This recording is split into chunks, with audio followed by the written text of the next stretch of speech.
বাংলাদেশের সাবেক প্রধানমন্ত্রী শেখ হাসিনার বৈধভাবে ভারতে অবস্থানের মেয়াদ শেষ। আনুষ্ঠানিকভাবে শেষ হয় ৪৫ দিনের সময়সীমা।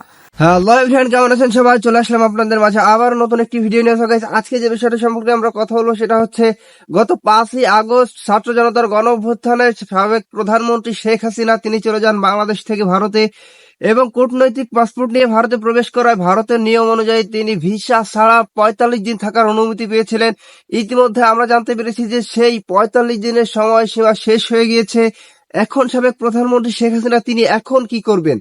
তিনি কি আবার বাংলাদেশে চলে আসবেন? ভারত কি তাকে আবার বাংলাদেশে পাঠিয়ে দিবে, নাকি ভারত থেকে তিনি অন্যত্র কোথাও চলে যাবেন, নাকি কোন সিস্টেমে মোদী সরকার আবার শেখ হাসিনাকে ভারতেই রেখে দিবেন? বৈধভাবে ৪৫ দিন থাকার সময়সীমা অতিক্রম হয়ে গিয়েছে।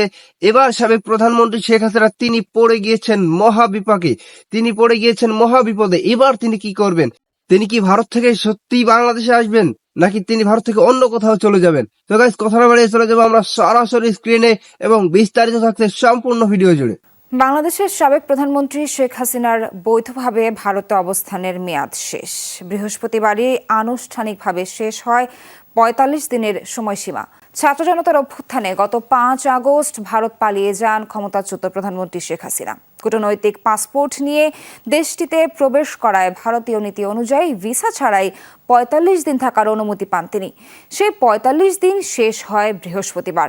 এরই মধ্যে অন্তর্বর্তী সরকার বাতিল করেছে শেখ হাসিনার কূটনৈতিক পাসপোর্ট। ফলে এখন আর ভারত বসবাসের বৈধতাও নেই সাবেক প্রধানমন্ত্রীর। সেক্ষেত্রে শেখ হাসিনা কিভাবে ভারতে অবস্থান করবেন তা নিয়ে উঠেছে নানা প্রশ্ন। ভারতীয় গণমাধ্যমগুলো বলছে দালাই লামার মতো শেখ হাসিনাকেও উদ্বাস্তু হিসেবে আশ্রয় দিতে পারে নয়াদিল্লি। এদিকে ব্রিটিশ গণমাধ্যম ফিনান্সিয়াল টাইমস বিভিন্ন বিশ্বাসযোগ্য সূত্রে বরাতে বলছে ভারতে মেয়ে সাইমা ওয়াজেদ পুতুলের সাথেই আছেন শেখ হাসিনা। সেখানে তাকে অভিজাত পার্কে ঘুরতেও দেখা গেছে। তো গাইস, আপনারা সম্পূর্ণ ভিডিওটি দেখলেন এবং এই ভিডিও সম্পর্কে আপনাদের মূল্যবান মতামত অবশ্যই কমেন্ট বক্সে জানিয়ে যাবেন।